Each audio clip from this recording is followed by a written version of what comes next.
Ripple XRP, and even Brad Garlinghouse, the CEO of Ripple, reportedly have something to do with the political bombs that are going off in this region. It appears that these bombs are going off simultaneously. All of you, hello, your presence is very appreciated. And my name is Nick. If this is your first trip to the channel, I really hope that you will decide to sign up by the time the video is over. Let us take a moment to pause and have a look at a video that I created not too long ago, in which I also included this link. This dates back to July 2023, when a commissioner of the Commodity Futures Trading Commission CFTC recognized the ruling of the Ripple Court as a chance to make regulations in the United States more transparent. In general, they had a positive outlook on Ripple and even XRP, and they were pleased with the conclusion that XRP was not considered a security. Additional information that we are aware of is that Caroline D. Pam, the commissioner in this case, had a meeting with Brad Garlinghouse in September 2022 in the main office of Ripple Labs. It is amusing because we are aware that they have participated in a great deal of discussions and large forum discussions concerning crypto regulatory frameworks and rules. In addition to this, we are aware that Christopher John Carlo was quite optimistic about the concept that XRP is not a security in the year 2020. Even more recently, in July of 2023, he expresses his admiration for Ripple after it was determined that XRP was legal. On the other hand, this individual who formerly served as the head of the Commodity Futures Trading Commission explains why he does not consider XRP to be a security. Another individual who has recently been appointed to the position of commissioner at the Commodity Futures Trading Commission CFTC views the ruling from the Ripple Court as a means of making the regulations that govern the United States more transparent. The Commodity Futures Trading Commission CFTC appears to have a great deal of confidence in Ripple and possibly even XRP. However, as of the 10th of July, we have received biased opinions from the newly appointed head of the Commodity Futures Trading Commission CFTC regarding how they will regulate digital goods. In addition, this indicates that between 70 and 80% of the market is not comprised of securities. It's of utmost significance. During your testimony, Mr. Chairman, you stated that the most essential thing that Congress needs to do right now is to approve legislation that establishes government control of non-security tokens. This is because cryptocurrency is growing more and more popular. In the event that Congress does not take action to fill this legal gap, who within the federal government possesses the authority to monitor the market for crypto assets, such as Bitcoin, that are not classified as securities? Gratitude to you, Senator. In a nutshell, the answer is no. Indeed, this is the primary reason that we are present here. And the problem is, as you mentioned in your opening remark, that if you look at the Bitcoin economy by market capitalization, between 70 and 80% of it is not made up of securities, which means that the federal government does not directly monitor it. In spite of the fact that some individuals might have a different opinion, this creates a significant gap, and as a consequence, clients might end up losing money. The fact that we have maintained a consistent level of discipline over the past 10 years is evidence, in my opinion. Additionally, as you mentioned, in your comment, the problem with our organization's authority to enforce laws is that it only takes action after something has already occurred. Given the current state of affairs, it is impossible for us to be in the lead in this scenario. We never fail to investigate tips or reports that are sent to us by individuals who have been victims of fraud. Whether it's a broker, an exchange, a custodian, or an individual participant, the Commodity Futures Trading Commission CFTC or any other market authority has the ability to investigate a registered organization. This is due to the fact that our standard regulatory system requires registration and adherence to a predetermined set of guidelines. Regulatory instruments of this kind are exactly what we need to eliminate, or at the very least significantly reduce instances of market manipulation and fraud. Aside from that, which is where cryptocurrency is at the moment, everything else amounts to nothing more than reacting. We have a fantastic track record of enforcement, which is something that I am happy of, and this group ought to be proud of as well. Nevertheless, in the end, we are only here after the fact, which means that money is typically left behind.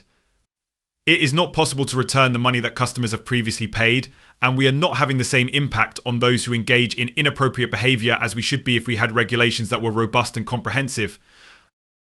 This not only provides guidance and demonstrates how essential it is to establish regulatory frameworks for cryptocurrencies, but it also demonstrates that this is a chair speaking on the oversight of digital commodities, pointing out that up to 80% of this market is not comprised of securities. This goes against what the Securities and Exchange Commission (SEC) believes, which is that the majority of this market is comprised of stocks, as we are all aware. In this situation, what really is going on and who is going to be in charge? Yes, I do believe that the Commodity Futures Trading Commission CFTC will have a significant impact on this market, and that the Securities and Exchange Commission (SEC) will be compelled to withdraw from it. Nevertheless, what really is going on behind the scenes? And now, let's take a look at some of the things that are occurring. First things first, we have some very important news regarding Paxos. The SEC investigation into the BUSD stablecoin has been won by Paxos. When it comes to the examination of Binance USD, the Securities and Exchange Commission says sent to US an official notice on Tuesday stating that it will not recommend any enforcement action against Paxos Trust Company.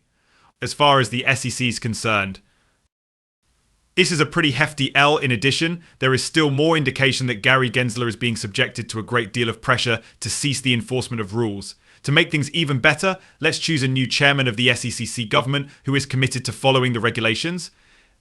I have a strong belief that everyone is in agreement with this, but we are also aware that it is quite unlikely to occur. On the other hand, following this, it is not entirely green. This is the reason why we have the question that Katie Biber asked, despite the fact that the Senate has not even made a sound. The SEC Commissioner Caroline Crenshaw, who is opposed to cryptocurrencies, is going to be reconfirmed. It is difficult to comprehend why Democrats would confirm a commissioner who disregarded the District of Columbia circuit and filed a strong protest to the Securities and Exchange Commission's need for spot Bitcoinitaf approval. This is especially true in light of the fact that Democrats have been talking about lawlessness in the wake of the Supreme Court's ruling regarding presidential immunity. The SEC did not provide a good explanation for not allowing Grayscale's spot Bitcoinitaf app, which was against the APA because it was arbitrary and capricious according to a decision that was handed down by a court that had judges nominated by both Republicans and Democrats. The decision was reached by a vote of 3-0. As the DC Circuit made it very evident, even Gary Gensler arrived to the correct conclusion. Nevertheless, Caroline Crenshaw did not succeed in doing so.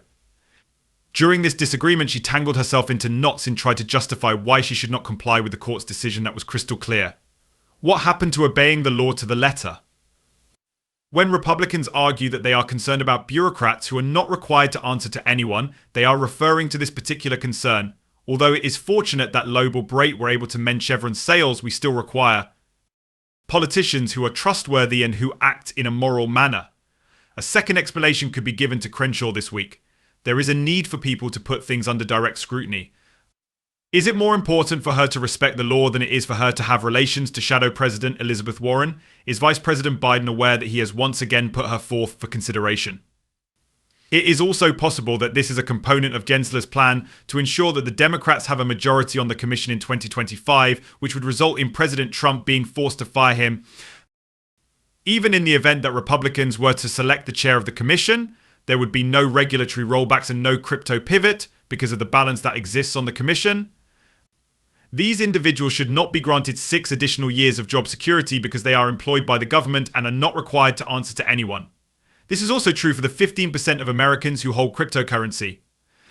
And I couldn't agree with you more. Take note, there are significant problems in this situation, and Brad Garlinghouse has provided an answer to this.